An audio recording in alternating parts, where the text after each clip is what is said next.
Behold, it's Natalia. Let's go find some monkeys, shall we? Would you say sex is like riding a bicycle? Nothing gets me going like Christmas and wigs. Let's check out this show. I remember the first creature I beheld. He was a squirrel. His name was Kevin. I heard you need a DNA sample. I want to find light and joy in things that bring us together and unite us. And I think science is something that can unite us. Ow. God damn. There's a world out there, a world that needs to be beheld.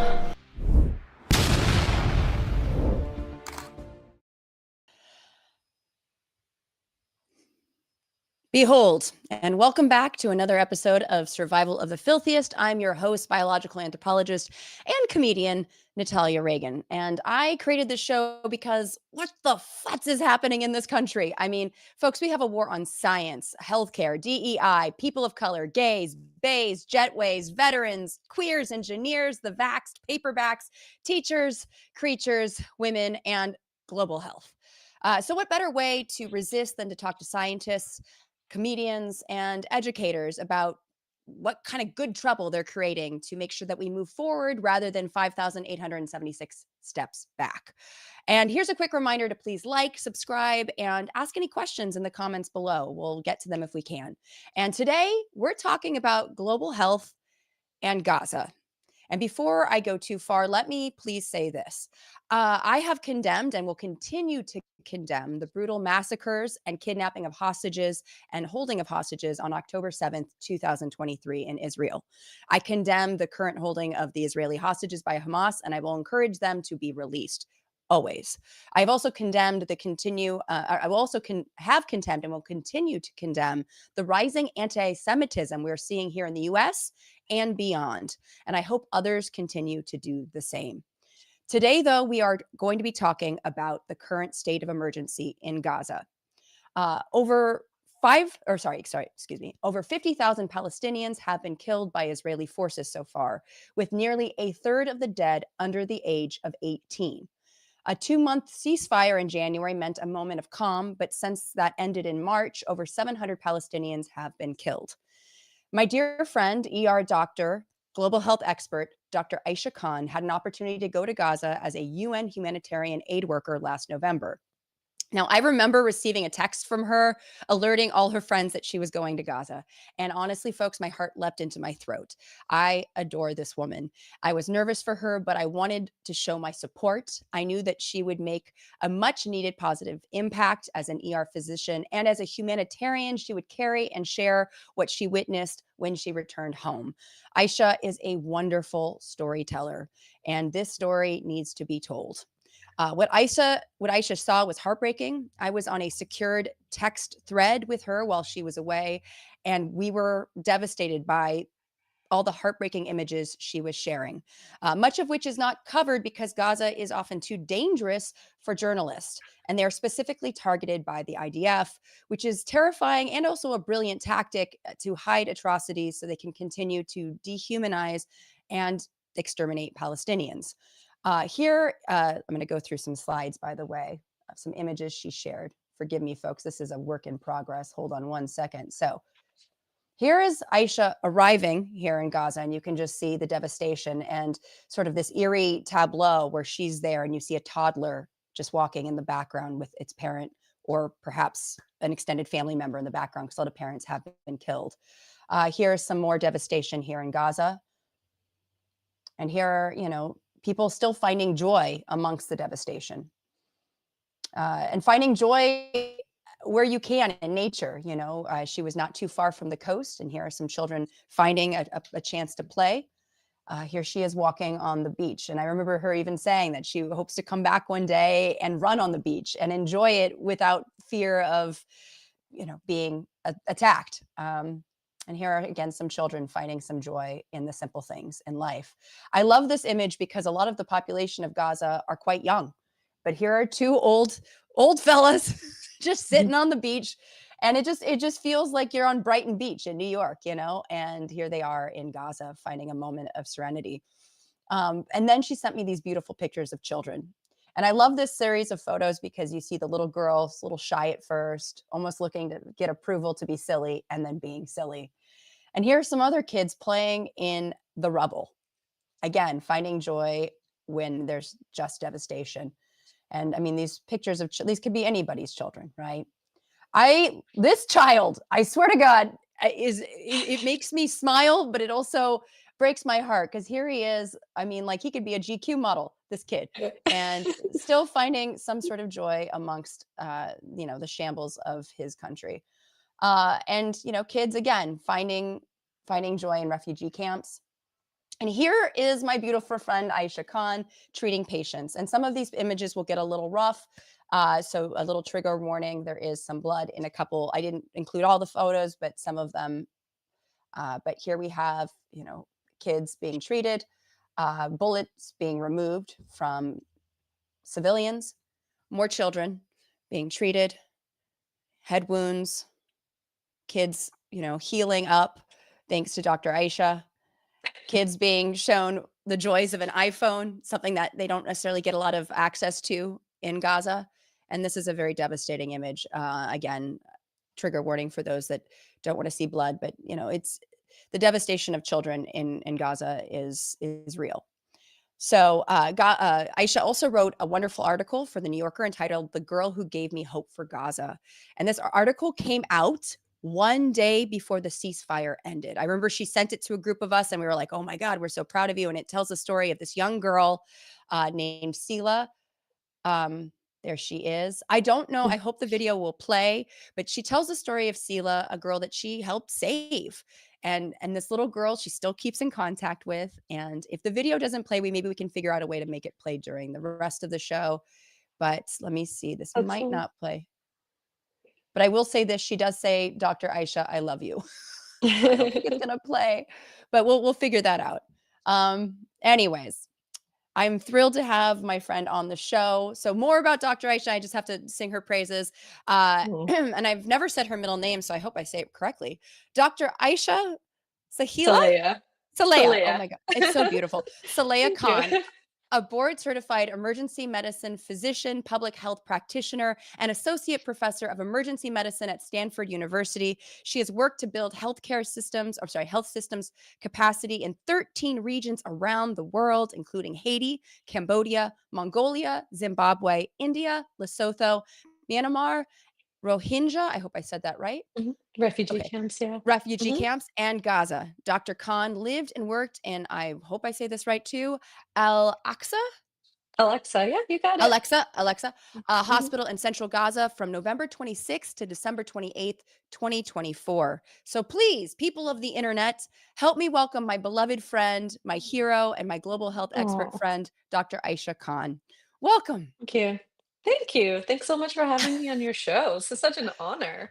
Oh my goodness. Well, I mean, it was a no-brainer before you went to Gaza that we needed to talk about what you do because global health is so incredibly important and you've done such outstanding work around the globe, and I just want to know a little bit more so the folks at home can know your story. You are a doctor. What made you want to become a doctor in the first place? Okay, so I had a feeling you were going to ask me this question. So here's my super uninspiring story of how I became a doctor, and you will have to forgive me for how lame the entrance into medicine was, but how I really actually ended up doing what I wanted. So when I was younger, so we were immigrants into this country. I was 3 years old when I moved to the U.S. and my career scope, the words that I had for what I wanted to do were like doctor, teacher, fireman, police. Like it was all of these things that people do that I had seen. But I think if I had had the words for it, what I would have said I wanted to do was international development work. I had this desire from a very young age to make things equal in the world. I was 3 when I came here, so I had, some memory of what Pakistan was like. And then in the summertime, or when we would have vacation, we would sometimes go back. It was a very different world from the world I was living in the U.S. And it didn't seem fair that emerging from the same primordial stew, we all had soup, I guess. Maybe it wasn't thick enough to be a stew. The same primordial soup. It was viscous, whatever it was. It was viscous, yeah. like we had such different circumstances just based on the fortunes of birth, you know, and in the US people had so much and in Pakistan they had so little. And I thought I really want to be engaged in making this more equal. And my thought for how to do that was like, I'm going to work for the UN. Did not know what I was going to do. Like, I would say to my dad, I'm going to work for the UN. And he'd be like, that's great. What are you going to do for the UN? You know, like, it's a place, not a thing that you work Yeah. at. Um, so, like, that's what I knew I wanted to do that. I wanted to work in education. I thought that if we can make educational systems around the world, um, it would give people a chance to have an opportunity at a better life. So, my plan for this was to become a teacher and then somehow get like maybe a PhD in education and go into working for the UN. Like what that leap was, I didn't know. That I started by majoring in English, and as soon as my English teachers found out that my plan was to become an English teacher, they were like, "Don't do that. Being an English teacher is horrible." Like, I love the that's the honesty, last thing. you Yeah, they know? were like, "It's the last thing you wanted to do." And then, Get out. towards like freshman year, sophomore year, I was like, "No, no, I want to teach. I want to be a teacher. I love And teaching where were you people." going to school at this point? Oh, I went to 4 different universities, but that's another story. That's going to take another hour to get into. But Copy that.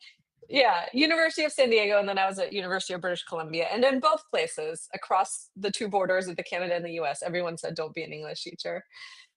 So at the last It's minute, the I one was thing we can like, agree on. right. Yeah, the one thing the US and Canada can agree on. So sad that that's even a thing now. Um, so, like, I decided that I would take the MCAT, which is the medical college admissions test, because one of my teachers was like, "Well, you're good at science, so you should probably become a doctor," which is like not the reason to become a doctor. So I was like, "Okay, whatever. I'll take this. If I score well enough, I'll apply." And the MCAT actually has 3 sections. So it has physical sciences, biological sciences, and English. Most people that want to become doctors, they do great at the physical and biological sciences and not so well at English. I killed it at the English like portion. And so my overall score was really high because I had been studying English this whole time. And I applied to med school and I got in. And that is my totally uninspiring story of how I got into medicine. But once there, the desire to sort of help the less opportuned, let's say, the people in our community who are marginalized was very, very dominant in me. And I went to medical school in Detroit, where 80% of the population was uninsured or underinsured, and all those people got taken care of in the emergency department. So I chose emergency medicine for that reason. And then once I did emergency medicine, global health seemed like you know, the next path forward. So I did a fellowship in global health, and that's how I got involved in doing global health work. So somehow kind of ended up in international development anyway, just in a very roundabout way.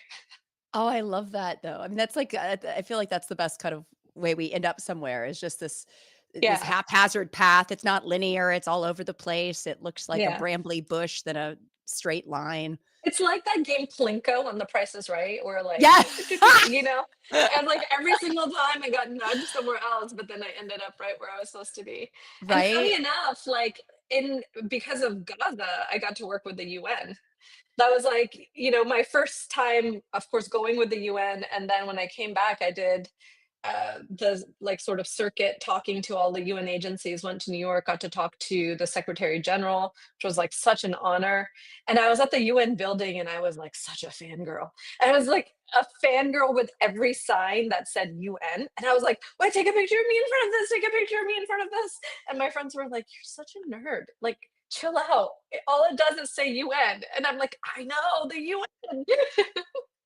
I want that. I need these photos. I feel like we need to Oh, do like a collage of Aisha UN UN. pictures. No, it would be Yeah. so great. I also want to point out, like, so English was not your first language, right? And Was boy did not. and that also is impressive that English is the thing that like put you over the edge with the MCAT that you were like, I know all the things. I Excuse know. me, get out of my way. Like, I was like, write an essay. Will I ever?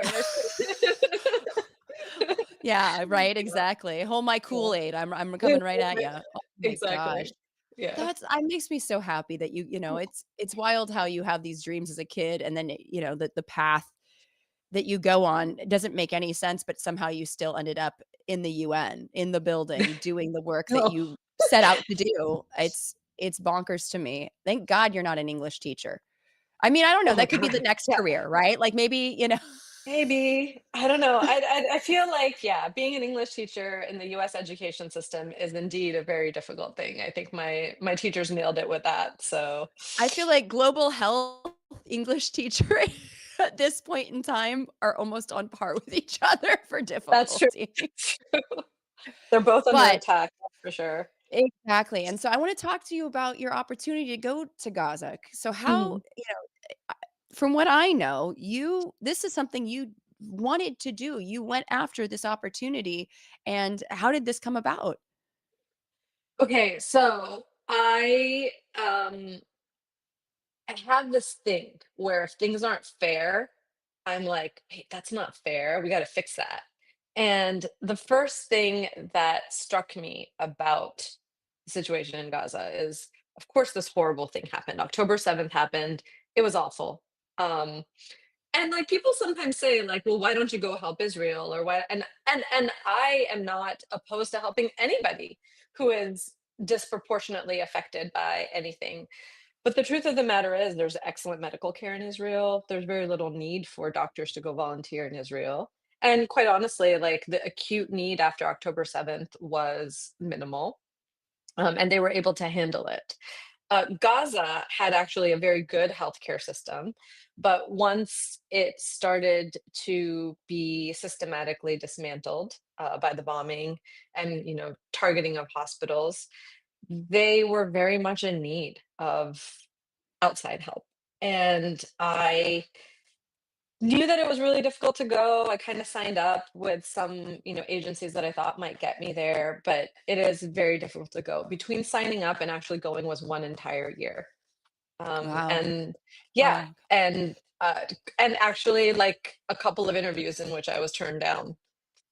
So it's not easy to go. I think one thing that people don't realize is that everything going in and out of Gaza is incredibly restricted. The entire border has a blockade around it. And so, in order to go in, you have to be on the UN bus, on a UN convoy. You have to have a seat assigned to you that is assigned to you after the Israeli operations intelligence, which is called COGAT, after COGAT clears you. COGAT clears you, and still you undergo 4 different checkpoints before you can go Wow. into Gaza. Yeah. So it's a very long and arduous process. There's really just a handful of us who have been. I think we're all on a group thread. Um, Yeah. like we're and like some people have gone more than once.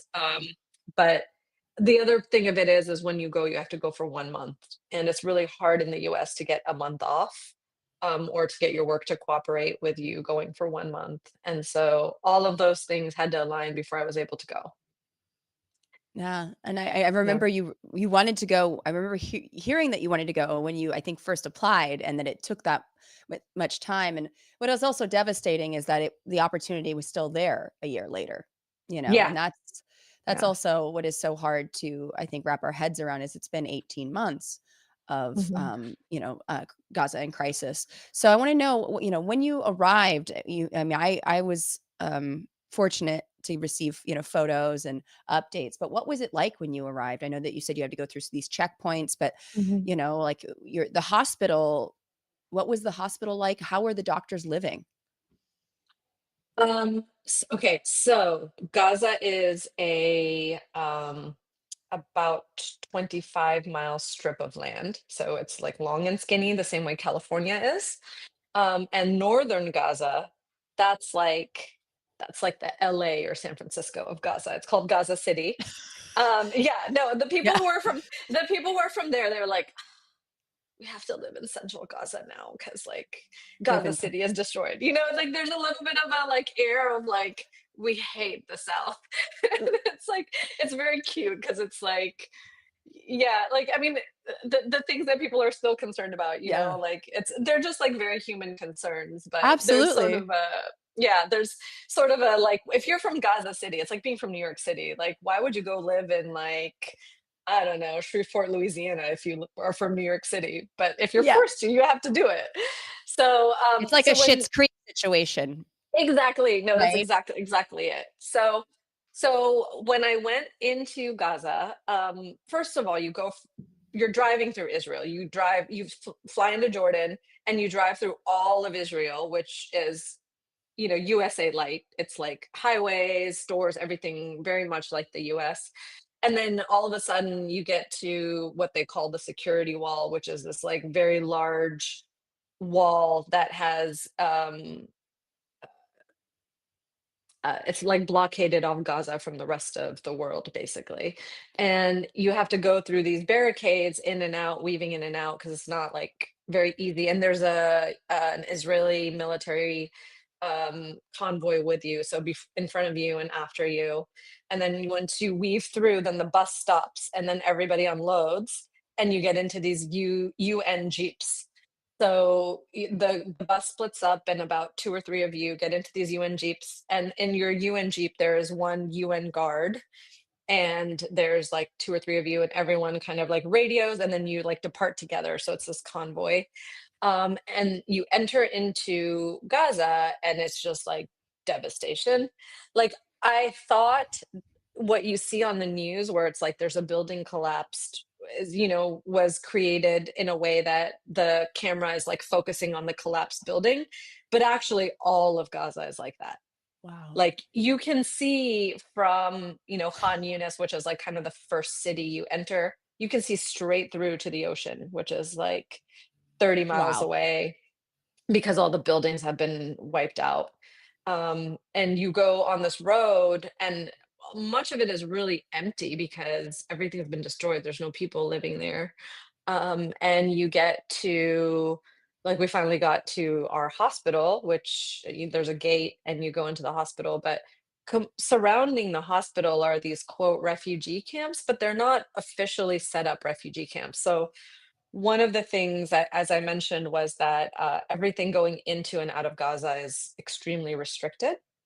And there's this thing called the dual use list. So, dual use list is things that could potentially be used for nefarious purposes, and so they don't allow them in.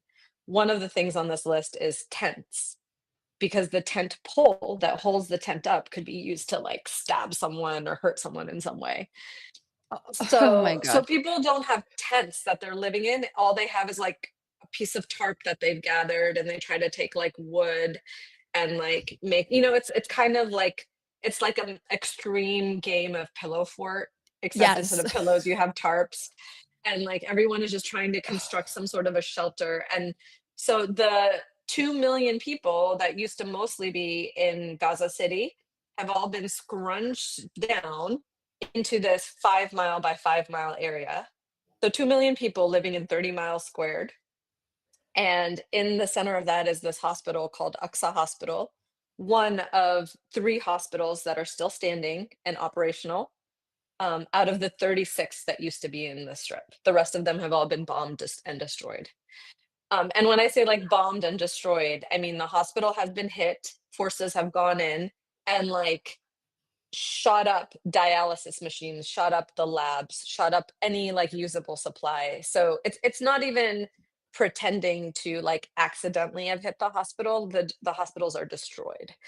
And Wow. even though they say that, well, they were being used as command and control centers, there's been no evidence verified by like third parties. There's no evidence that any of these hospitals were used as command and control centers.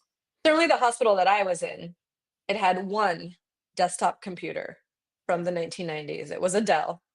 Oh Like, my God. It was they a got Dell. a Dell, bro. They Yeah. got a Dell. They had Um, one.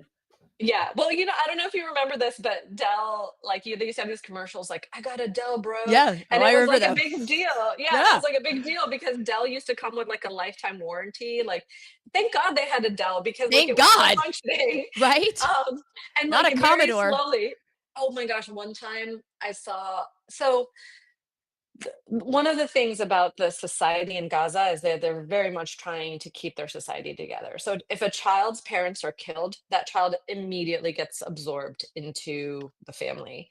Oh man. Whether it's aunts, uncles, if there's no aunts or uncles, neighbors, whatever it is. And the hospital workers, the nurses, the doctors there, they would try to cheer up the kids who'd lost family members. And one of the funniest things I saw was they had pulled a table in front of this one Dell that was there for us to look at images on, and they'd sat this child on top of it and put the keyboard in in the kid's lap, and the kid was playing Snake, like that. Oh my God.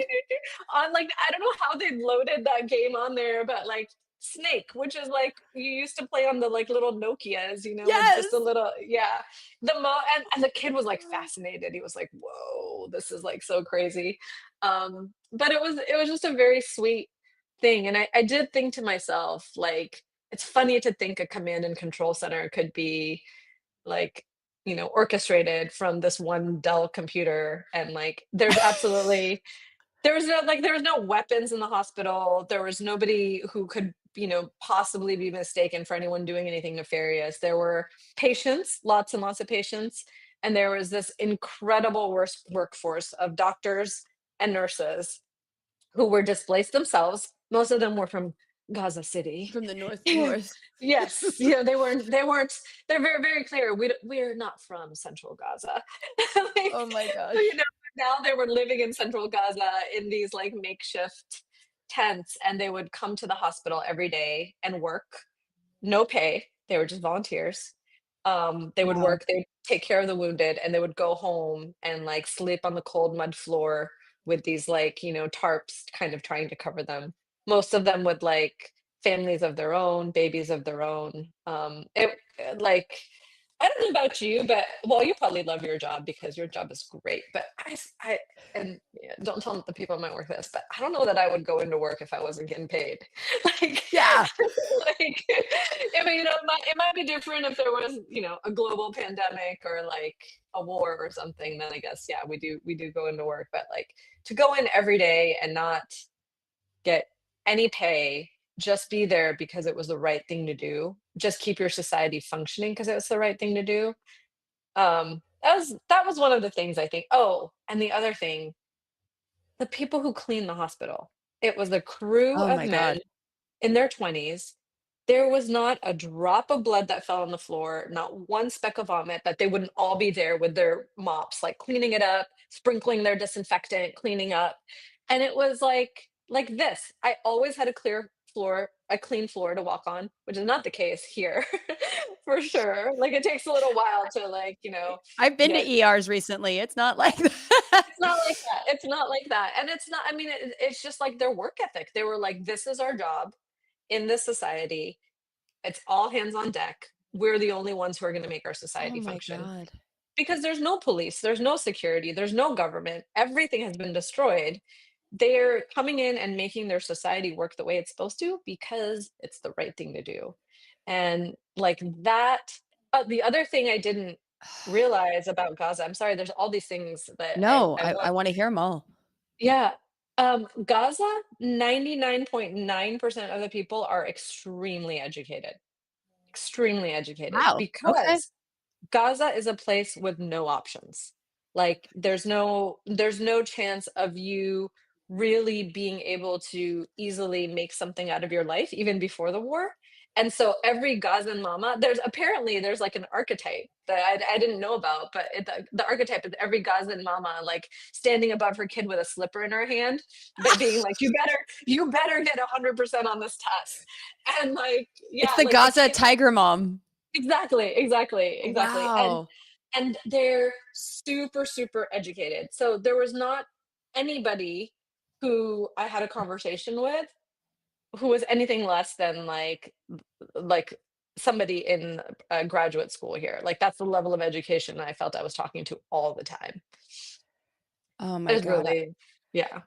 Oh, see, yeah, and it's interesting because we talk about that even like in California with the fires recently. Hmm.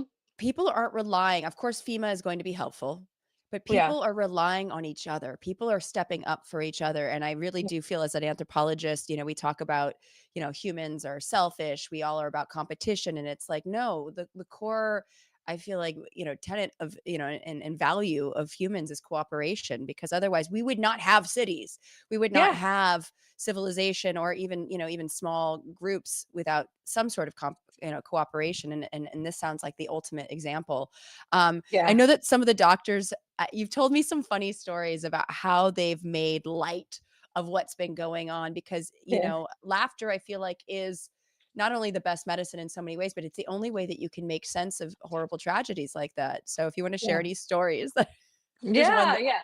I would love to. So, okay. So jokes, like both jokes all jokes that they have made up during the war, and also jokes on that they like to play on people, especially us foreign doctors visiting, ah, are like rampant. Um, and and I will say this one thing, you know, some people asked me like, how can you come back and be okay? And I keep saying, I'm okay because they're okay. They laugh, they celebrate, they everybody gets one meal a day, because like that's kind of the maximum. I mean, now it's much wow, less, but at the time that I was there, it was one meal a day, including me, and at one meal a day. Um, and it's usually like a plate about this big, and has like hummus or like sometimes avocado. They were very ooh, surprised to find out that California has avocado. It was really funny. They're like, "You have this avocado?" They call it avocado, and I'm like, avocado. "Yeah." I was like, "Yes, we do have avocado." Really? Like, And wait, do most of them speak English as well, right? I mean, yeah, the doctors and the nurses surely do. They all learn English. It's a matter of like how much chance they've had to practice. got it. Okay. So, yeah, so pretty, I mean, it was easy to like make myself understood for the most part. Um they because I don't speak Arabic, I guess I should say that. I don't speak Arabic, but I could, you know, we could get by. But and they all have the one plate, and they'll have like a piece of bread or rice, and they'll all like dip in and eat from the same, food. Which, like, one of my saddest realizations was when I came back at the airport and I was eating my food by myself, and it felt so strange to be eating by myself. But the thing that made me sad is that soon that wouldn't be a strange feeling anymore. Like it was going to Yeah. become normal for me to be like, um, but anyway, so they have this one meal a day, and in the north they have even less. Like in the north, they were eating like chicken feed and like grass. Like they Wow. were barely getting by. This one doctor, or I mean, sorry, he was a nurse, but he was part of the hospital administration, and we were sitting around this round table talking about how things are, and he was like, yeah, it's been really tough. We're living in almost famine. We don't have any food to eat. We've all lost so much weight. And everyone was like, "Yeah, we've lost so much weight, but no one's lost more weight than him. Like, let us show you some pictures of how he used to look." And they showed me these pictures of this kind of like chubby guy, like who was probably like, I don't know, maybe like 300 pounds or so. Like, he had a good amount of chub on him. That's a pretty, yeah. Yeah, and the guy sitting in front of me was, like, almost gaunt, like, you could see, like, Oh, like, a little bit Ozempic face almost, like, he, yes. like, very high cheekbones, and he, like, looked really Very skinny. LA. Exactly, exactly, and he's just like, "Yeah, this used to be me." He held up his phone, and he's like, "This is me now," and I was just like, "Oh my god, I was about to cry, like, I was so sad imagining that in like a year he had lost more than 100 pounds. And as soon as he saw me about to cry, he goes, "I'm just kidding. I got bariatric surgery right before the war." He's like, "I was trying to lose weight." And he's like, "But what a waste of money. Like, I didn't even have to get bariatric surgery. It would have just ended up here anyway." And I was Oh like, "Oh, God. wow." But, Yeah. I mean, like, still a sense of humor about it. There's another joke they told me. Most of the people like had their houses bombed, and when your house gets bombed, your electronics break. Like, think about how easy it is to break a cell phone screen, right? Most of them had no cell phones because their houses had been destroyed. And cell phones, I mean, were not being allowed in. That's one of the blocked items because dual use. And so they like anytime someone comes in, they're like, "Can you bring an extra phone? Can you bring an extra phone?" Um, and this one guy tells me this joke. He goes, "Yeah, have you heard the one about the really old Palestinian guy?" And I was like, "No." And he's like, "Oh, so he's walking and he has his cell phone in his back pocket, and he sits down and he hears a crack, and he's like, 'Oh man, I hope that was my spine breaking and not my cell phone.'" This is Dark the humor. gallows humor that I freaking Yeah, love because it's, yeah. I mean, honestly, this is the way that you get through. I can't imagine. I have to give a shout out. My unfinished sock has liked and shared the stream. Thank you very much. I love an unfinished sock. The finished socks, Yeah. not so much into. So what was I mean, it sounds like the morale on the ground really did. It's better than you would assume, but I think when who I was there, there was a lot of hope that there was a ceasefire coming. I came back to the US January 1st. And the ceasefire happened on like January 19th or 20th. And there was so much hope at that point. And I think the morale has plummeted since the bomb started dropping again because it was the joy of watching people walk back up the beach road. There's one main road, Salahuddin Road, that goes through the Gaza Strip, and walking on that road back up to the north to live in to Gaza the City north? again. Yeah. um, and people were, they knew that their houses were going to be destroyed, but they were like, "We're going to go back and we're going to rebuild our city." And I think that taking that joy and hope and crushing it again has really done hor horrible things to the morale that was there when I was there. Um, yeah, sorry, you were gonna ask a No. question, I just No, no, no. No, well, I mean, we I want everyone to read your New Yorker article, by the way. Everybody who's watching, please read the New Yorker article because it's a beautiful article about, hopeless cases and hopeful cases. I don't know if you want to maybe discuss some of the hopeful ones or the hopeless Yeah. too, because I also know that one of your hopeful cases, the day the ceasefire ended, she lost family members, so it was immediately felt a little hopeless again. So Yeah. take us on that journey. So the okay, so I had mentioned how the hospitals in Gaza were being targeted. Um, Shifa Hospital, which is their largest medical center that had like an endovascular lab and all the fancy stuff that hospitals usually have, completely destroyed. But along with it, the specialists, so people who had done like orthopedic training, pathology, they were being targeted and killed. One particular director of Shifa Hospital, he was killed because the hostages that were taken had injuries and he had operated on them to help them, right? So like these hostages were brought to him as an orthopedic doctor and he had operated on them, saved many of them, and then he was killed because they said that he was Hamas since he had operated on the hostages, he must be Hamas. W I mean, doctors, we Oh take an wow. oath to treat whoever is put in front Yeah. of us. He wasn't just killed though. He was taken to what is effectively a concentration camp. There's two of them that exist along the Gaza-Israel border that the United States knows of. There's no legal recourse there. You are taken, tortured. And an Israeli surgeon who had done his postmortem attested to the fact that he died because he had been serially raped and his bowels Oh had my. perforated because he had been like, raped with like various objects and things like that. Um, and he was one of the orthopedic surgeons. There's another handful that were also killed. There were pathologists that were killed. But what it does is it not only do you not have a hospital that you can operate in, you also don't have the specialty care to operate in those hospitals. So most of the people that were in the emergency department, there's me, I'm emergency trained.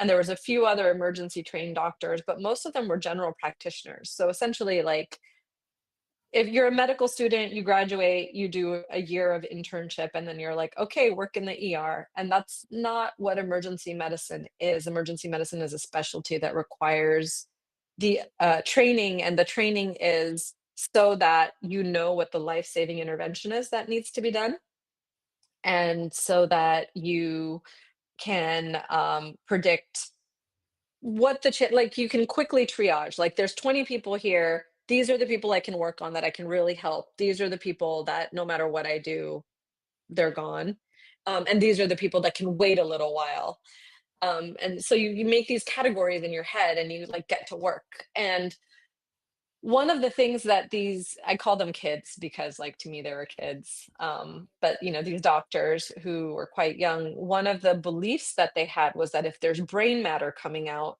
from a head injury, so you know, you see an open wound and you see brain coming out, that's a hopeless case. And I think it makes sense in a global way. If you think about it, you're like, yeah, why would someone survive when half their brain is like out on the I table? mean, a Yeah, layperson, yeah, like like a myself might layperson, be yeah. like, yeah. Yeah, and actually, like, I even had to, like, I had to, like, kind of try to look up, and then when I came back, I finally asked one of our neurosurgeons. I was like, "Does it mean that they're gone if there's brain matter out?" Because I understand that there's a correlation that, like, the mechanism of injury, if there's a bullet, yeah, like, that means they're gone, but not because there's brain matter coming out, it's just because of the bullet. And in fact, now we all know, because I'm about to tell Mhm. you, brain matter coming out of the brain in and of itself is a survivable injury. So, um, Yes. yes. So when kids would come in that had like shrapnel or other things going through their skull or head injuries, and there was brain matter coming out, everyone would say hopeless case. Like it was like hope, and they would say hopeless case because there's no P in Arabic. So, so they'd say hopeless case. Oh. And you know, I kind of for a little bit almost was like, "Oh yeah, maybe that sounds right. That probably is hopeless." But then there was this little girl that came in, and it was Sila. I would Mm. later find out, but she had some brain matter coming out, and I was like, "Don't know every other thing I know about injuries." Like she was 3 years old, and she was still like moving a little bit. She was still breathing on her own, and I was like, "I'm gonna intubate her, and I'm just gonna try. Let's see what happens." So they were all like, "No, no, hopeless case," and I was like, "Let's just try. Let's just, you know, I'm the idiot. Like, teach me why this is a hopeless case."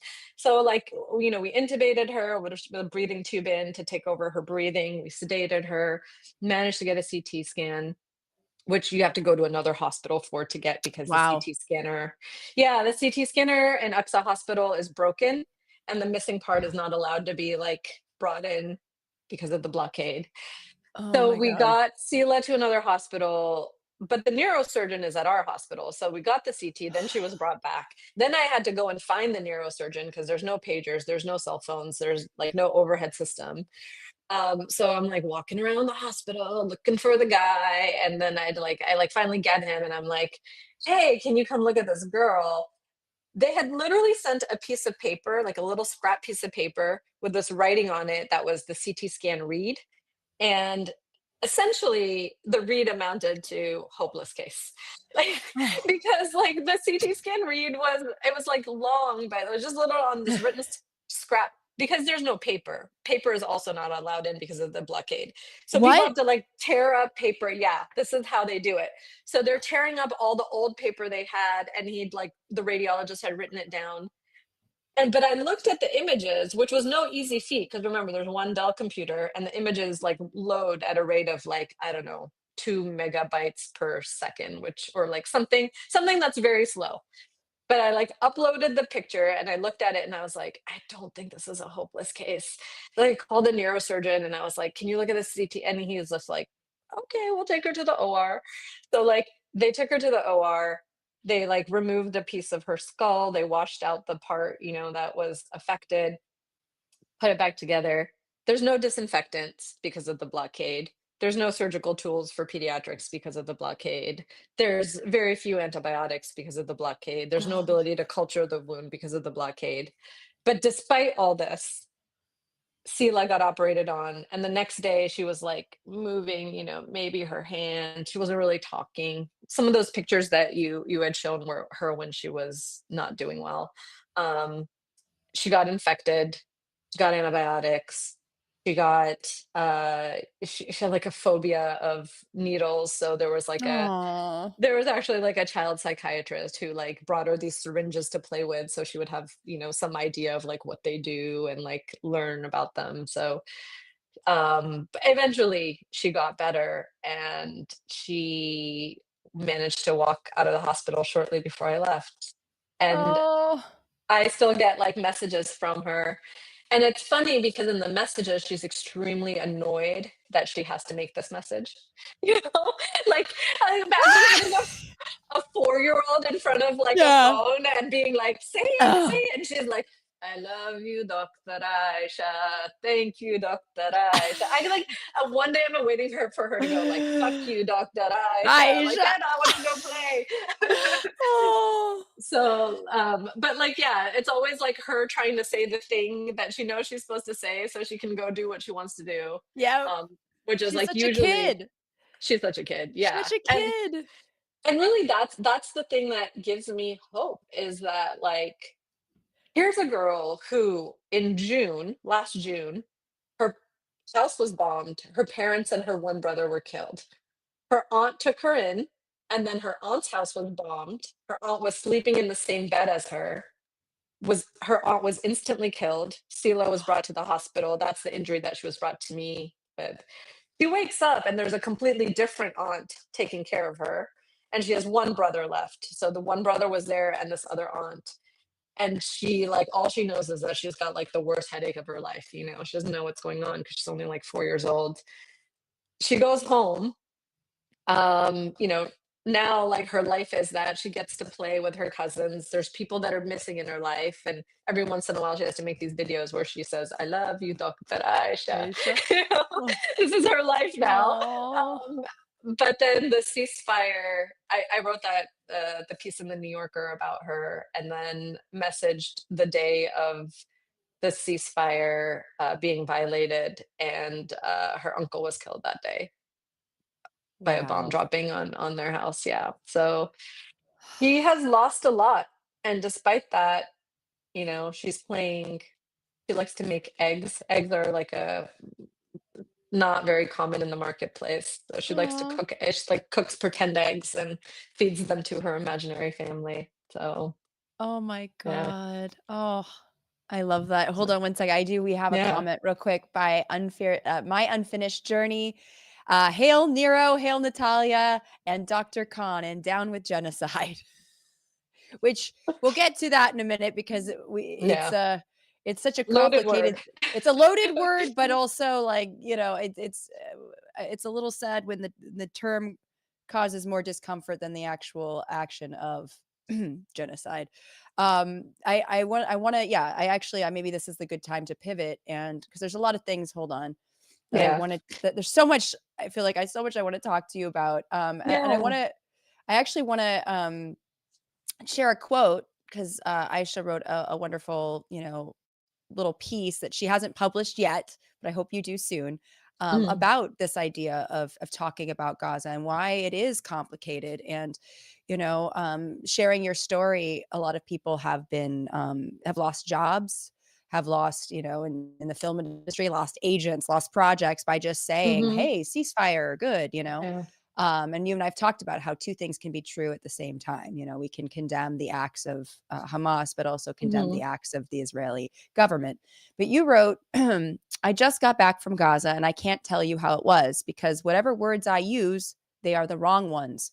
Call it genocide, call it extreme population discouragement, call it whatever you like. Arguing over terminology while people are dying is the ultimate failure of humanity. So I want to talk to you about the word genocide and why this word is so controversial, and what did you see and what do you feel about what's happening in Gaza? So the word genocide is difficult, and So I will be the first to say, if you don't want to call it a genocide, don't. I don't really care. What matters is that we save the people that are there. Yeah. And the reason that I'm telling my stories is because I want people to realize that these are true, actual human beings that are there. You know, like kids that like to make imaginary eggs, Yeah. dudes that make jokes about their bariatric surgeries, like people getting married and having kids, like amidst all this. Like it's a very real group of human beings that are there, that I absolutely fell in love with. But the difficulty about using the word genocide is a word that was coined after the Holocaust. That's the most well known genocide probably in our lifetimes. And the idea of the word genocide is that there is an intent to eliminate a population based on their ethnography, their religion, their what have you, XYZ. Um, Intent is the difficult part of that definition Yeah. because to prove intent, yeah, if someone writes Mein Kampf, sure, the intent is right there. People don't quite do that anymore. They don't like say like, hey, it's our intent to eliminate these people because like then yeah, they'll be guilty of genocide. I think though that as much as that's a legal definition of genocide, there should probably be a medical definition of genocide, which is when you are targeting an entire generation of people and eliminating them such that they cannot reproduce or cannot survive, and they are heading towards extinction. That is a genocide. And the let's call it the genocide enablement apparatus that is occurring in Gaza is not just the bombs. It's the dismantling of the healthcare system. It's targeting of reproductive healthcare. Um, you know, the United States is not the only country where reproductive health is being dismantled and taken away. There's also no reproductive health care in Gaza. So we saw kids that had bullets, you know, in their lower abdomen. It's like, why are you shooting them? Why are you shooting kids with sniper bullets? And why are you shooting right where their reproductive organs are? Wow. It's just, and even, you know, March 2nd till now, there has not been any aid let in. So there's no food in Gaza. All of the crops, the animals that used to farm, they're all destroyed. There's no food except for what comes in on the outside. And since March 2nd, zero aid trucks have gone in. So that means there's no water, there's no food, there's nowhere for these people to eat. The people are being concentrated into one area. So all the people that were sent up north, they're being told to go back into this 30-mile area, and bombs are dropping on that area, and there's no food to eat. And the people who are injured have no health care to help them. So like what are we heading for? You know, like there are people who have used the word like this is the final solution. Um, I mean, you saw the beachfront, right? Like, there's this Yeah. whole thing about Trump wanting to build Ugh. beachfront properties, and like, I kind of laughed at that at the beginning, but now I'm like, I don't know, I don't know. It's if that is the play, whether or not that's the play, Gaza will soon be empty of human beings if we keep walking down this pathway. And I think that is the important part to get across. And I want to be able to tell people of the love and the life and how full of personal responsibility and collective action this group of human beings were. Like they are the best of us. And if we can just see them as human beings, I think like it becomes very, very apparent. Well, I think that's what when we discussed, you and I were talking yesterday just about what has been restricted in terms of like, journalists and being able to share, a lot of times people who are sharing stories are being targeted because when you Mhm. see people as humans, that promotes empathy. And, we're seeing a bit of an empathy gap because I think a lot of these stories are not being told. Do Mhm. you feel like that if people, I feel like I know the answer already, but by you sharing your stories and by sharing your pictures and your, recollection of your time there, you are part of promoting empathy. Do you feel that? Yeah, I mean, I hope so. I hope so. I really, I really want to capture my stories as I was experiencing them, because I think that being on the outside, you just get so far removed from what was actually there. I went out shortly before Christmas because it was about to be Christmas. Christmas got canceled in Jerusalem. I don't know if you know about this, but like they decided to cancel Christmas because, all there was so much destruction. They were like, we're not celebrating. But I went out a day, maybe day or two before Christmas, because I was like, I wonder what the kids are playing with. Like back home, kids are going to get all these toys. These kids aren't, able to go to school and there's no toys, there's no stores. I wonder what they're playing with. And I have this beautiful series of things that the kids were playing with, and they've set up bakeries like out of like rubble, basically. Like they took little tiles, and a certain color tile is the dough and a certain color tile is like the bread that they make with it, and certain people come to their bakery and buy the bread from them. So I mean, their imagination is like limitless. And there's parts of the war that are woven into it, like they make sure to sift the flour, which is something they didn't used to have to do before the war. They have to do it now because the flour is so old, it has bugs in it.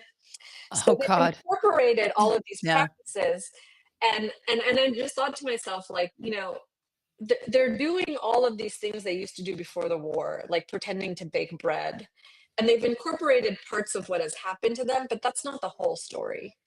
Like, I really hope that these kids can grow up and maybe, they sift the flour and there's little bits of what they went through that are incorporated into the story. But beyond that, they're still building these worlds that are much more than that.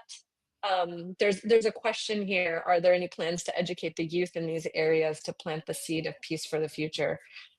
I mean, these kids haven't gone to school for, 18 months. And I I mean, they were, you remember the Gaza mother with like, the tiger mom. Yep. Um, they were all very highly educated. I think that whatever adults are in their lives are still trying to educate them. But the problem is, what do you tell these kids that they have to live for? They are in a devastated hellscape. The only beautiful thing remaining besides the people is the beach, really. Yeah. The rest of the country is absolutely devastated. And it really scares me, but there are children who are wishing for death. I've never in my life seen 5-year-olds or 6-year-olds say, "I wish I could die." And the reason for that is because they don't have anything to live for. Like, they, probably to some degree think that death is inevitable. Everyone around them is dying, their families may have died. Um, and to it's hard to look around at Gaza and think that there could be anything there beyond the devastation that's there. And, a child who has nothing to live for is a very scary thing. Hmm. And I don't think that the seeds of peace are going to be sown by giving these children nothing to live for. You were talking about cooperation. Josh Johnson, who's a comedian, one of the things that I was just listening to one of his shows, and he was talking about how your neighbors are your future. Look around you, your neighbors are the ones who are going to help you get through anything thick and thin. And Israel and Gaza are neighbors. The only way to have a secure Israel is to have a prosperous Gaza. Like, that's it. Everything else you do is just temporary until the dams break. And with nothing to live for, the dams will break really easily. But if you have a prosperous Gaza, and we know this because in World War II, we rebuilt Germany and we made them Yeah. one of our closest allies. So we know that this is the way that things work. In World War I, we didn't so much help rebuild Germany, and so World War II happened. And the Yep. cycle goes on. So we have to fix Gaza, because that is the only way we will get to a secure Israel, and a secure and peaceful Israel is the only way that we can have, this huge portion of our economic and military might not have to go to defending Israel, and that's how we'll get a secure America. Like, it's Right. all connected. Um, and yes, I know that there's Hamas in Gaza. I know this, but that's not the majority. And Do you want to go through the math? Yes, let's go for actually, yeah. Yeah. So Aisha broke down the math for me in such a beautiful way yesterday because I have posted videos and articles that Aisha has written about her time in Gaza, and I have gotten a lot of misinterpretations and conceptions that everybody in Palestine supports Hamas, and she broke it down beautifully, and I'd love her to do it right now. Okay. Gaza by the numbers. Gaza by the numbers. So the people who are alive in Gaza right now, more than 50% are children under the age of 18. Okay. So that aside, if you look at the people who could vote in 2006, which is when Hamas was elected, you have to be 36 years old or older to have voted for them.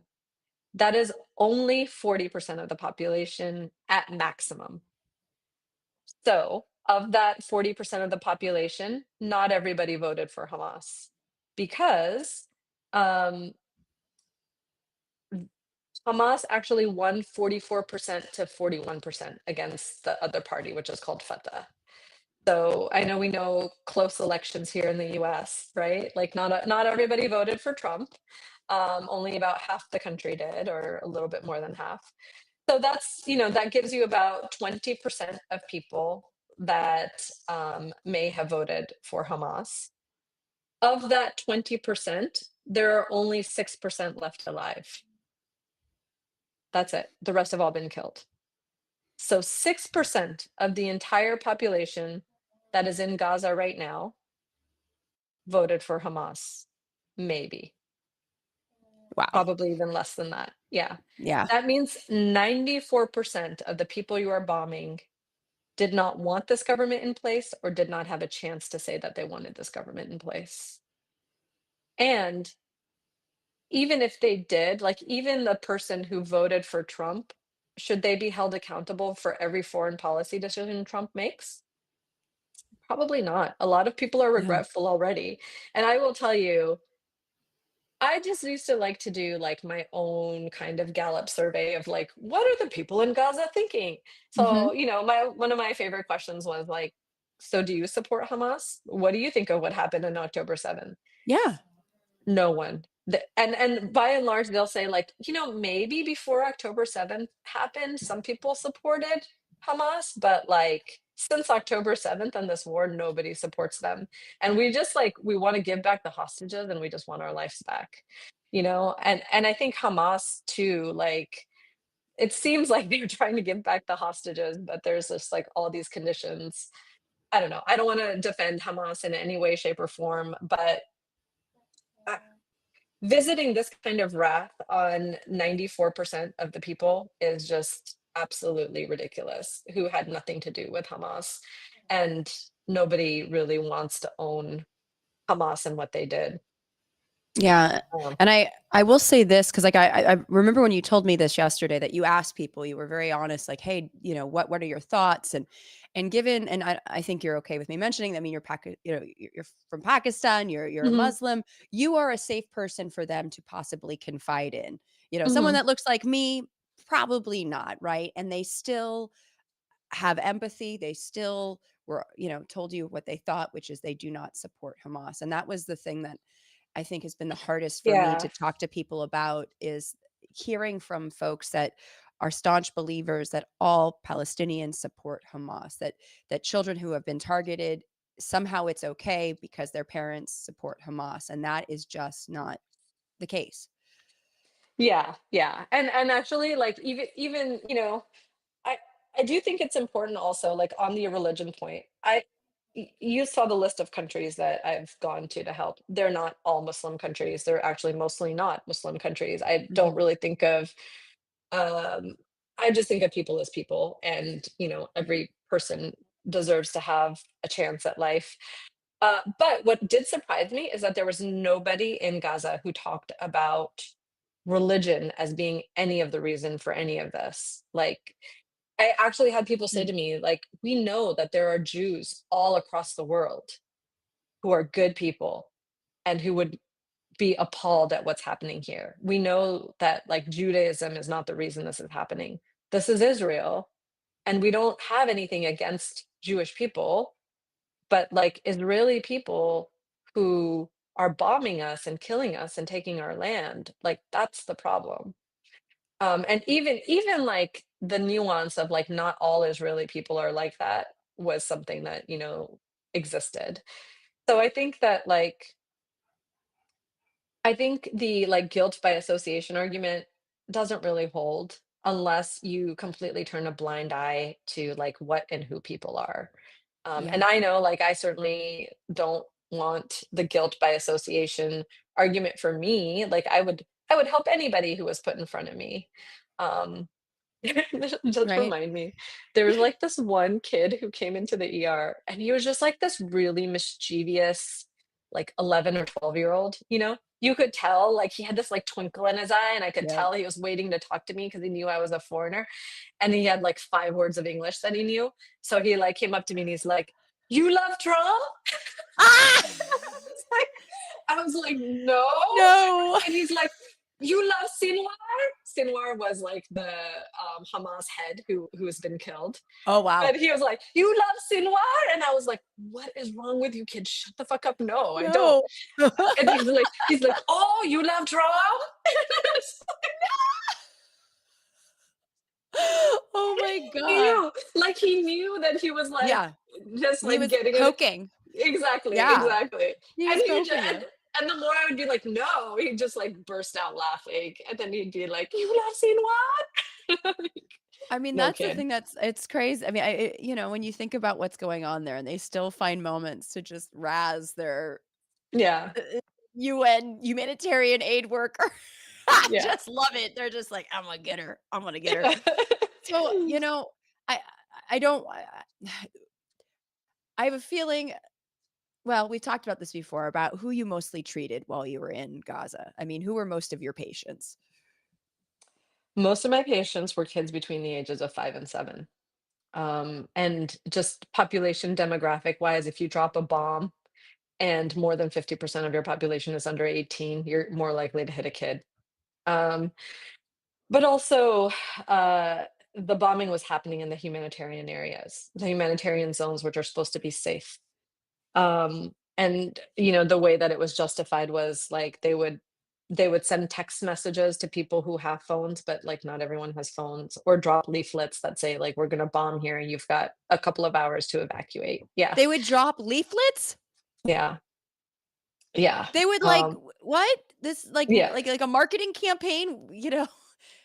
yep, Hey, yep, everybody, how's yep. your day going? We're We're gonna" about what? to bomb. Yeah, yeah. So like you can imagine. And you know this from the fires, right? Like in California, we're told to have a go bag ready, like in Yes, case of the fire course. is coming. But for these people, their entire life was a go bag, right? And so if you have like most of the parents are gone and you have like 20 kids living in your house because you've just taken in kids as the kids increase, getting 20 kids ready to go at a moment's notice, like sometime at some point it's just like we're just going to hunker down and hope the bomb doesn't hit us because Getting 2 there's kids nowhere to get out safe. the house sounds like you know what I mean? I have friends that have Yeah, children that it takes them, like, 2 hours to get out of the house, like, yeah. 20 children, Yeah, and there's no everything cars. Like, you're getting out right? of the house, but all you're doing is walking as far away as you can because there's no cars, there's no gas. There's some cars, there would be, like, a donkey or a mule trying to pull it, and it was just, like, really sad. Like, even the animals there were so sad because they're gone more than a year without food. So, it's just very, very sad, sad situation. They would have a donkey pulling a car, Mhm. like a horse-drawn carriage. Mhm. I mean, this is the th I mean, it's like, necessity is the mother of invention, but Yeah, this is yeah. I mean, it's just heartbreaking, and I remember being living in Red Hook, Brooklyn, and getting a knock on the door, and it was the emergency services letting me know because it was right before the rainy season that, I lived right at the water border, and they said, "If we tell you to leave, leave." Like, it was very Uh, serious, and I remember yeah, thinking, "I don't have a car, I have a bike." And I, like, turned around and I looked at my apartment full of crap, and I thought, "How does one evacuate on foot?" And this is their day-to-day life. yeah, They just have to evacuate, and like you said, you don't know the parameter of the bombing. You don't know where to yeah, go. exactly. And with drone attacks, I know that you have experienced and had children come in from drone attacks that were specifically targeting kid activities. Yeah, missiles dropped on soccer games. Um, there were there's a New York Times article actually that it came out before I went to Gaza, but it's 60 healthcare workers attesting to sniper bullets from drones hitting kids, so in the head or in the abdomen. So these are direct targeted bullets going into kids' heads Children. and children. And there was another emergency doctor there with me who had come before, and her Sela is this girl named Mira, who was also said to be a Mhm. hopeless case. And she Mira actually had a bullet lodged in her head. Um, and the picture of it is really startling because it's like this X-ray of the skull, and you just see a bullet straight lodged into it. And she got a bunch of people, oh, it's fake, that doesn't happen. And she's like, I was there, I touched her, I intubated her, I took her to the neurosurgeon and he took out the bullet. Like, I was there, I touched her, I smelled her, she opened her eyes, and I was overjoyed. um but yeah, to just deny our experience of like US healthcare workers, right? Like, we're here, we saw it. We're not them, we are you. And even if there is an us and them, like I'm as American as as possible under the circumstances of what it means these days to be American. But Yeah, well, um, but I consider myself, having grown up in the US since I was 3 years old, I- I'm not lying, you know? I was there, I saw it, I have no reason to lie. I want a secure and prosperous Israel, but I don't think we're gonna get it by bombing and destroying Gaza. no, I agree. And what do you think the problem is, a sort of empathy gap that we see, uh, where we can feel empathy about one, it's like, I feel like everybody has a little bit of a gap in there. We all have a Mm, blind spot. I feel like something that maybe we don't feel sorry for because of whatever bias we might yeah. hold. What do you think is the cause, and how can we maybe combat that? So there's a few things. One, I think that there's been a concentrated effort to keep news coming out of Gaza. Like, we learned in the Vietnam War that you can't win a war if you televise a war. Because the people will turn against this horrible notion of killing people. And so journalists are being killed, as you said. The news we get out of Gaza only shows people at their worst. It doesn't show the life, the laughter, any of like the goodness there. That's part of it. There's an incredible propaganda campaign. Another part of it is that people are very overwhelmed, particularly at the current moment, and don't have the ability to care about everything, right? Do I care Yeah. about LGBTQ rights? Do I care about trans women? Do I care about women's reproductive health? Do I care about USAID? Do I care about Medicare and Medi-Cal, Social Security, all of these things that are under attack? It's very hard to care about everything all at once. And then finally, it's really hard to have a sense of hope without having a sense of agency. To have hope, you have to feel that you have agency over a problem and that there is a path to get to what you want. And a faraway war that we have no control over, seemingly, it doesn't matter that the US, the majority opinion is that they are against what is happening in Gaza. Our senators and congresspeople vote to keep sending bombs, to keep sending money to Israel for this war. And there's a very strong lobby group that is making sure that that happens. APEC, which their interest is Israel and the survival of Israel at any cost. And I will say again, my interest is also the survival of Israel, but not at any cost. My interest is like, let's just make it so that everybody can survive. Yeah. Um, and so, people don't know what to do. And so here it is. I'm going to tell you what to do. I'm going to Yes. tell you what you can do because this will Give me help. the hope. JVP, the Jewish Voices for Peace. If you sign up with them, they have automatic letters that go to Congress people every time there is a vote that is salient coming up.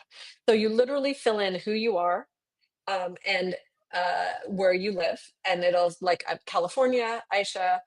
It'll my Congress people, who happens to be Nancy Pelosi, and my senators will get a letter from me saying vote this way on this issue. Super easy to do. It's like 2 clicks and you're done. If you do that every day, you're going to make a difference because your voices will be heard.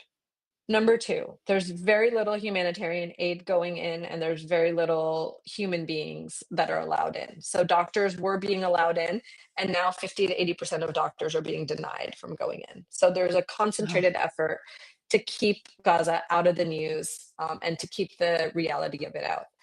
So let's use social media, and I'm going to plug Blue Sky because Instagram, TikTok, they're all contaminated. Blue Sky is the only one with a narrative that is What free is and your handle on transparent. Blue Sky?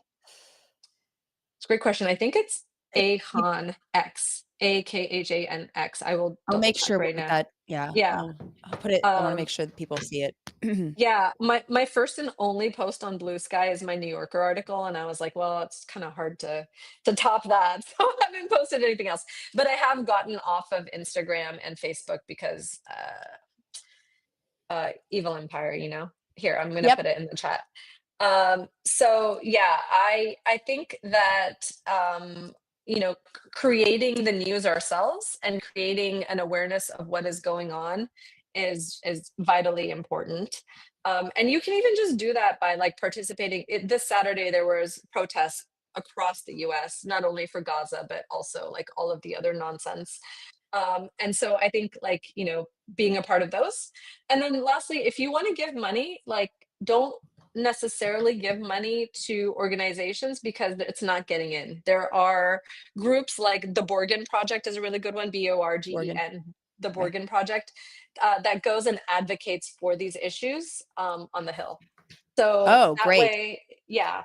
Yeah. So that way your money will get to be used in order to influence our politicians, which I think is probably the way to go now. And the other thing is like share stuff like this if you thought this was interesting, or like my article, or like Dr. Mimi on Instagram is the woman who was there with me who helped Mira. She posts a lot about what's going on. She's a great person to follow as well. So it's just Dr. Mimi. I think that's her Dr. handle on Okay. Instagram. Yeah. Awesome. Well, yeah. And I feel like, I mean, you're such a wonderful storyteller because I think that's the thing that I've learned as a science communicator, that facts and stats, we can talk about the numbers, can only change so many hearts and minds, but it's really the storytelling and the lived Yeah. experience that you have that is going to change people's perspectives. So, you I hope know, so. Yeah. oh, I It's think that you. English major coming out again. You want me to tell a story? Sure. Yeah, Hold my exactly. Kool-Aid. Come on, kids, pull up a stool. We're doing this. Oh my goodness. No, this is and also you've done some TV appearances about the USAID, and I wanted to just sort of address Mm, what yeah. exactly is USAID, because I know that a lot of, there's all these buzzwords about going around Yeah. because, we're now forced to know about these things. What exactly Yeah. is it? USAID is part of the United States government, which was created to give humanitarian aid to places around the world. I think I'm not going to say that Nixon created it. I know he created the EPA, but I'm not sure if he created He did something USAID. right. Yeah, he did. He did actually like a weird number of things right, which was the creation of a bunch of agencies and organizations that would help us sort of regulate around things that were important to the existence of humanity, like the environment. Hmm. And USAID particularly. So the USAID stickers on every USAID project, there's a USAID sticker and it says aid from the American people. Oh, And that every time I see that, it makes me cry because that's what it is. It is aid from the American people. It's our tax money being used to help the world. And that is the most beautiful pure part of what it means to be an American, in my opinion. Um, USAID has projects all around the world, including in Gaza. It was the largest funder of the IMC hospital, International Medical Corps Hospital, which was a field hospital that we would not have been able to function with without while I was there. They would take people from the field. So, field hospital, imagine a tent that's kind of been, set up as a hospital. They were doing hundreds of surgeries every day. In the time that they were open, they served 500,000 people, so half a million Wow. people, Wow. shut down because no more USAID. So so really a devastating loss to the area because what do you do with all those people? Well, all those people are going to go to Aqsa, and Aqsa is like, barely hanging on. Like we have one bottle of alcohol to use as a disinfectant per month. One bottle. I don't know if you remember COVID, one Oh bottle of my alcohol does not God. go very far. Yeah. Yeah. No. You wiping down all your vegetables. No, but that, Yeah. wow. Yeah. So, yeah, the devastation, not only in Gaza, but across the world, uh, from the dismantling of USAID is only going to come back to bite us in the ass because this kind of soft power showing the world what America is about, which the American people are not about bombs. They're not about buying Greenland or like, invading other countries or what have you. Yeah. By and large, the American people are about helping our neighbors. And it doesn't matter if those neighbors are the persons that live in the house next to you or if those neighbors are, the people across the border from you. Um, and restoring USAID is vital not only to all of these projects around the world, but also to the many, many Americans that were employed by USAID.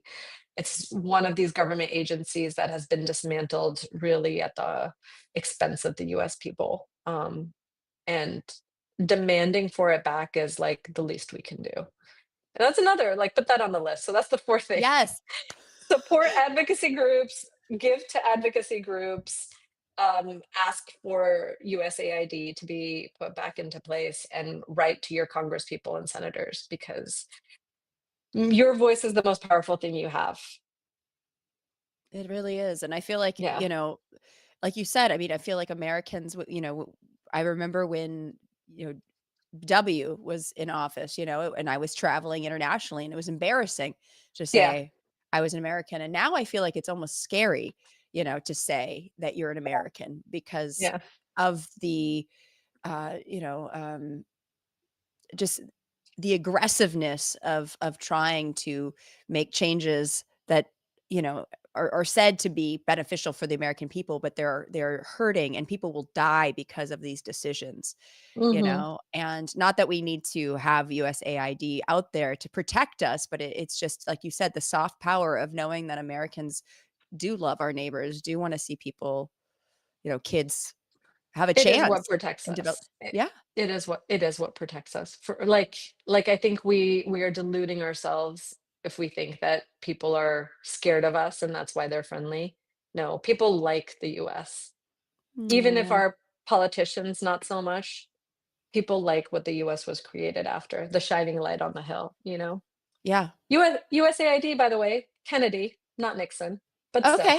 Okay, well, that's it. Yeah, yeah, yeah, wait. I mean, it's around Yeah. the same era, but yeah, but no, but this is Yeah. it's so important, and of course, I don't want to get too much into it, but it's just the irony of a party that calls themselves pro-life would want to get rid of something that really is Mhm. absolutely pro-life, Yep. especially of children, Mhm. around the Yeah. world. Wow. I could talk to you for hours upon hours, but I know that you Yeah. have a life that needs to be returned to. But I want to talk to you real quick and ask you, how do you stay so positive and hopeful? It's all we have. I don't know. Yeah. I think, to have hope means that, you have agency and man, what American is not born with agency? I feel like we're spoon-fed agency when we're kids. You can do whatever you want. You got freedom. Yeah. We're free. And indeed we are. Indeed we are. But agency and then a path forward. And that's why I wanted to get the plug-in for things that you can still do, because it's very easy to feel like you don't have a path forward. And I would say I saw a sociologist who said there's a lot coming at us right now, and we can't do everything.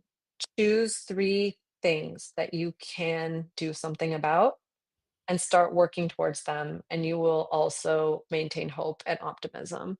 And this is one of my three things. This might be all three of my three things right now, um, but yeah, I think that helps. And yeah, I don't know. I also will say I get text messages from my friends on the ground in Gaza every day, and they are still sending me pictures of their kids. They're still sending jokes. They're still sending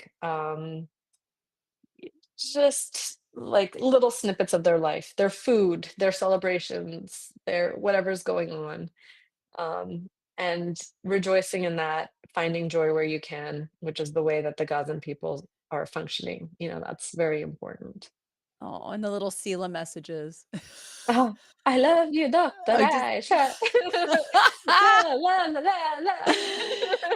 I know. I'm sorry that video didn't play, but it's very cute. Yeah, I'll have to post it on my Instagram stories. Oh my goodness. Aisha, thank you so much for all of thank this. you. This was everything you said was beautiful, and I really think that there is so much hope, and Yeah, remembering that we do have agency. We do, we've got that sort of American exceptionalism. We're that's right. individuals, but we're That's individuals right. that can make change. And oh, guess who just said we're all magic? Carissa Anderson. Carissa. Y'all magic. Thank you, girl. I love you very much. That's our mutual friend. And no, please follow Aisha on all platforms too. Seriously, she's going to be coming out with probably more beautiful articles and storytelling. Yeah, And I can't thank you enough for being here. Do you have any final thank words? you. I feel like, oh, we are DNA. Oh no, she actually I had she addressed that question. any plans to educate the youth? Yeah, sadly, no plans to educate the youth, and I'm not sure that there's even plans to have anybody still alive there at the end of all this. But if they are, and this all finishes, and there's a permanent ceasefire, we'll figure out a way. They will figure out a way to educate the youth. I don't Yeah. actually. I'll just put in one last plug. Um, During the Crusades, um, the the Muslim general who was fighting against the European Crusaders, Salahuddin was his name. He created an army that he himself said will never exist again. And it was an army that consisted of all of the people from the Ottoman or Islamic Empire at that time. So it included Moroccans, Africans, people from the Mediterranean. And they won the Crusades handily. But he was like, this will never happen again. We will never unify these people again. But uh, the taking of Jerusalem during that time was completely peaceful. He walked into Jerusalem, took power, nobody was killed, and he said everyone can live here peacefully. And what he did then was take one great family from each of these countries. So one Moroccan family, one African family, one Middle Eastern Arabic family, one Bedouin family, and he embedded them into the power structure of Jerusalem.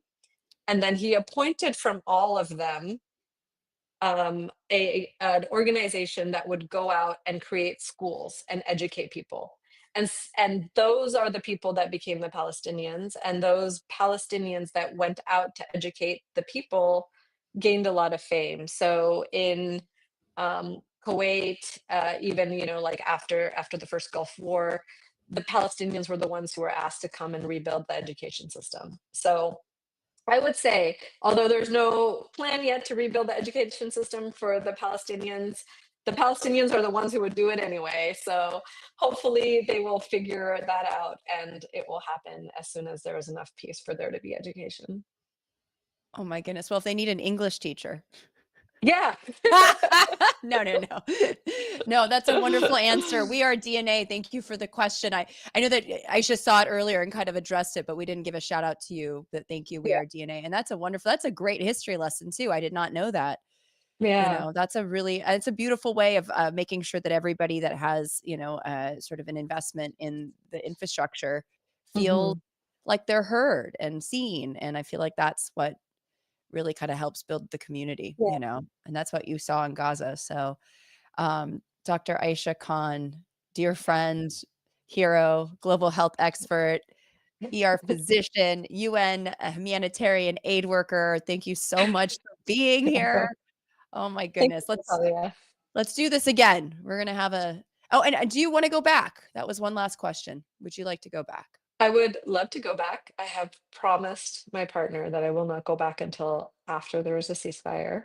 I think, and also my mom who's like, I gave up on life while you were there, Oh, pretty much, But I don't know that I can, as much as I want to do that again, I think that they would all tell you that I'm not allowed to until there's no more bombs dropping. So the well, answer we're is all yes, I do want to go back. Well, I'm crossing all appendages and I'll be writing my lawmakers to hopefully make sure that there is a ceasefire. So, Thank but you. thank you so much. And thank Yeah, you thank everyone. you. Yes, come back again. I'll see you in a few Anytime, weeks. Natalia. Yes. Yeah. See you soon. All right. Oh, All right. goodness gracious. That was such a wonderful, wonderful discussion. I'm so, so, so thrilled I got to talk to you, Yeah. Aisha. Thanks for giving me the chance. Like Oh, I tend to babble, but this was really nice because it was just talking to a friend, and I really love that. And hopefully, people who were kind enough to tune in got something out of it. oh, there was no babbling. Everything you said was really profound, honestly. Yes. Well, thank you so much. And thanks for Thank you. everyone for watching. Dr. Ayesha Khan, be sure to follow her on all platforms. If you enjoyed this production and want to maybe perhaps subscribe to my Patreon and help support this elaborate show, you can go ahead and do that. You also can like, subscribe, and share with friends and family. Please ask any comments or questions. I can pass them on to Aisha in the future. And be sure to tune in next week. I do not have a guest lined up right this second. I had one and she has to reschedule. So TBD. And I want to thank my amazing producer, Peter. I always call him Doctor on accident. I'm going to just call him Dr. Peter DeTucker. Dr. Peter, do it. Dr. Peter. I love Dr. Peter. And yes, this has been another episode of Survival of the Filthiest. I'm going to now announce my wonderful Patreon patrons. So, of wonderful, there we go. Now we're going to have, okay. Thank you very much to Daniel Wynn, Claude Allen, Tom, Skullbeard, or Tori Yates, or Redding Maley. We know Redding Maley. Hey, Dana Logan, Redding. Michael Z. Weinstock. Hello, Z. David Leitner, James Hudspeth, Anthony Zana, Tom Berman, Jen Beverstock, Scott Froschauer, JSB, Jeff Cohen, Andrea Bloom, and Jonathan Marks. This has been another episode of Survival of the Filthiest. Tune in next week and be sure to stay extra filthy in the next week. Thank you, everyone.